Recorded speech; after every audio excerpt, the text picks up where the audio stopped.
Hey Mena Warriors, welcome back to my channel. Merry Christmas. Here we are, the day has arrived. Today I am focusing on those of you who might be at home alone. I am an absolute ninja at having Christmas by myself. In fact, this is the first year since my kids were about 12 years old that I've had them both at home for Christmas. So I am well practiced in making the most of it when you do find yourself at home alone. Now, firstly, I have a poem for you. And I'm going to have to read it because I can't remember it ever so well myself, even though I have written it for you. And I'm going to just jump in because if you've only got 30 seconds, I'd rather you get the poem than the other stuff. There will be some helpful tips after this, though, too, so stay tuned. A menopausal Christmas cheer. In the winter's gentle glow, where snowflakes softly dance, a festive spirit fills the air. A joyful, warm romance. For my menopausal ladies, a poem with a twist to lift you up, make you smile, and some laughter to enlist. In the realm of hot flushes, where thermometers may lie, we navigate this journey with a twinkle in our eye. Oh, the change is upon us, like snow on a quiet eve. But worry not, dear ladies, 'tis a season to believe. Through mistletoe and tinsel, let's shimmy and let's go. Embrace the warmth within us. Let laughter freely flow. For when the night sweats strike like Santa on his sleigh, we'll toss those blankets off with a cheerful ho ho hey. Belly fat, you sneaky elf, trying to take your place. We'll dance around the Christmas tree, keeping up the pace. Giggles are our secret weapon as we toast with holiday cheer. Who knew that laughter could make belly fat disappear? It does, you know. So here's to you, my ladies, in this menopausal season bright. May your days be filled with joy and your spirits be alight. For in this festive moment, let laughter be your guide. A merry menopausal Christmas with love. Now let's abide. So, for those of you who are spending Christmas alone, I know it can be quite heavy duty going, and sometimes we need to focus on a few different things in order to make the very best of that day. And I think it's really important to acknowledge self-care on this day. Now, it might be that you're working. To be quite honest, I actually quite enjoyed working over Christmas when I was younger. On Christmas Day, that is often when I would go into hospice and I would either be volunteering to begin with, or indeed I then became a paid worker at hospice, and to go in and to help care for those people who might not have any loved ones who can come and visit made a really, really big difference, even if they were not able to consciously be aware of it because they may have been under very heavy pain medication and things like that. It's people can still hear. I remember when my dad was dying, and we knew his body was starting to shut down. Not very merry story, is it, for Christmas? But just to share this with you, the importance of listening and the ability to hear. And when it was his final few hours, and he could hear what we were saying, he reacted a couple of times. Once when I said I was going to take my children home, they were both very little at the time, and he sort of panicked and grasped his oxygen thing. So I said, "No, Dad, I'm staying," and he settled down. And then there was one more occasion as well, and there was something else that I'd said, and again he reacted, and they can hear. It is the last sense to go. So if you do have people that you are caring for who are not very well, they can hear way longer than you think they can. So be really mindful of that. But going back to the hospice example, it was just such a lovely way to spend the day. And when I wasn't working in hospice or volunteering in hospice, I think when you can actually really embrace the day for yourself, so whether that's treating yourself to an extra special, one of your favorite meals, maybe if you enjoy wine, getting yourself a slightly better quality bottle of wine, doing the things, listing out a day that really fills your bucket, however that is, a long hot bubble bath. For me, I always do my workout. If I have a workout scheduled for Christmas Day, it gets done because I know how much better I feel, and whether I'm with family or not, whether my children are at home or not with me, I still get up and do the workout. I've already done it. It has to be done, and it makes me feel better. It energizes me, and it just gives me a bit more of a spring in my step. I do it for me. I don't do it because it's on the calendar to do. I do it because it makes me feel so much better. So work out what really makes you tick, what you really enjoy. You could even buy yourself a little present. You could even wrap it up and put it under the tree. However, that works for you. But I think it's very important that you do take that day to maybe reflect, watch some films that you enjoy, read a book that's you've been wanting to read for a while, and just take the day to decompress. If you work for yourself, I know exactly what it's. I think I've got cat hair on my lip, the long hairs that grow on your lip when you get through menopause. I remember the first time I ever saw. I wasn't sure if I wanted it more to be a wrinkle or more to be a hair on the top of my lip. It turned out to be a wrinkle in actual fact, and I think that was the worst of the two, because with the hairy upper lip you could pluck it, couldn't you? Anyhow, that's an aside. Do something that is really going to fill your bucket in the best way for you possible. It might just be that you just want to stay in bed all day and just enjoy slobbing out and completely relaxing. I always do get outside with the dogs. I get a lot of pleasure knowing that people around the world in general, for people who celebrate Christmas, they are having fun together. When I used to live in Suffolk, and we lived down a very quiet road which had quite large houses on either side of it, and I used to take the dogs down there for a walk, and I could hear the laughter coming out from the houses. Some of them were playing music. I could hear just like hustle and bustle in the homes, and I could smell food wafting out of their kitchens.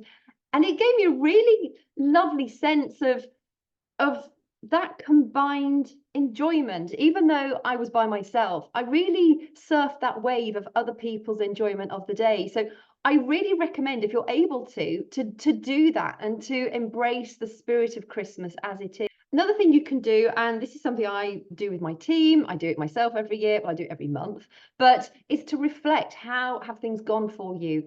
What went well and what went badly? And what went well, really celebrate that and really focus on that stuff that went well. Because if you're anything like me, you get to the end of the day and you're just thinking, oh God, I didn't do that as well as I could have. I didn't even do that. And it's been on my list for days or weeks or months. And then the things that you didn't do so well, you really berate yourself upon that. And I'm a recovering perfectionist, I like to think of it. It's hard work when you're a perfectionist, and it's nothing I want to brag or boast about. It's a real pain in the ass, to be quite honest. And there are times when I really have to sort of kick myself up the bum and say, look, you did all this. Why? You cannot, there is no benefit by focusing on the negative things. It doesn't serve me, it doesn't serve the people who I love, it serves nobody. All I can do is look at what I've done well and what I've not done so well, and use that as data and feedback so that I can make a few adjustments going forward. I had one of the most difficult years I've had for a long time, with things that have been pretty much out of my control. And I got scammed out of a lot of money by somebody I'm hoping I find at some point. And it's just been awful. The mental health, the worry, the anxiety it's caused me has had a really big impact on just how I feel every day. And it's been a real battle to try and just see the sparkle and the joy in life. And while it's very easy to let that take over your life, we cannot let that take over our lives, because then the idiots, the critters, win, and you can't let them win. You have to be stoic. You have to be as stoic as you can. You have to be as positive as you can, and realize that this is a blip in history. And yes, some of the blips are bigger than others, but you kind of have to release your energy around it. It's happened. You can't change the fact it's happened. It might make you really angry. It might make you really worried. It might make you really frustrated or disappointed.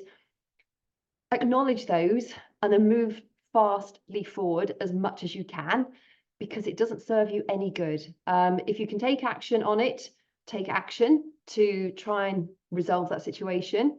And then beyond that, you have to bless and release it, because otherwise it would just eat away at you, and that is not what you need. So when you're reflecting, really reflect on the things that you have control over, and readjust if you need to.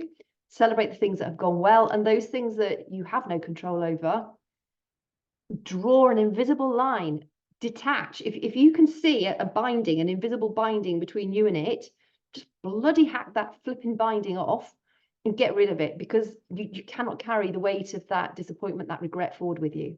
Another thing I would suggest you do is have like a yearly reflection. So next Christmas, look back at the things that you wrote down this Christmas, make it like a yearly thing. So particularly if you spend Christmas regularly by yourself, let that be part of your treat. So, you have call it your Christmas strategy session or whatever you want to call it. Christmas sparkle strategy session. It sounds a bit more fun. I can't actually say that. My front teeth don't want to articulate very well. But, year on year, you could look back and just see how far you've come and really do hone in on those things that have gone well. I think that could be a really empowering way of having something positive to look forward to every Christmas going forward. I've mentioned I've already done my workout. I think intentional movement is incredibly important. Whatever the day of the year, it sets you up for success. It gives you more energy. I think you're likely to make wiser choices if you've started with intentional movement, even if it's just literally a nice stretching exercise session for sort of 5 or 10 minutes, just to get the blood moving around your body, all those menopausal sore joints, and just give you a sense of just generate some energy within your body so that you then go forward through the Christmas day with a little bit more of with a little bit more sparkle in your step. People will always talk about mindful eating and mindful treats.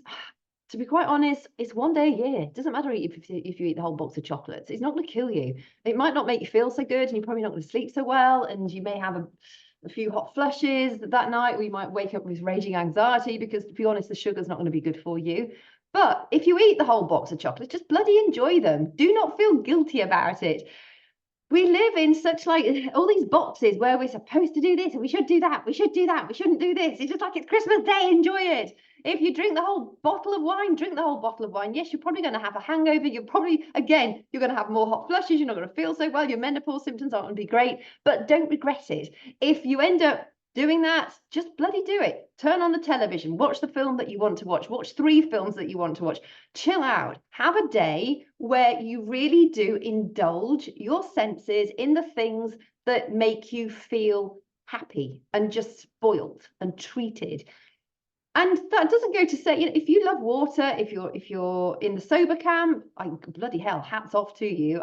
I know when I go teetotal, I feel incredible. I'm not teetotal for Christmas this year. I have done teetotal Christmases in the past, and yes, I feel amazing. Let's not judge each other. I think we all have different environments. We all have different needs. We all have different genetics. And while, yes, drinking too much alcohol and eating too much sugar is not good long term, a day or 2 is not going to do any harm to you at all.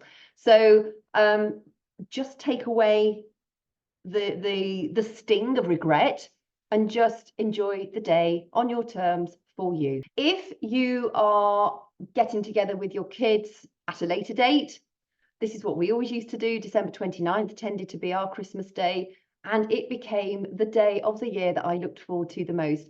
The benefit of that was that I'd really got into the swing of the proper Christmas day, December the 25th, by just sort of jumping on that wave of festivity that everybody else was enjoying. And I'd had my own special day.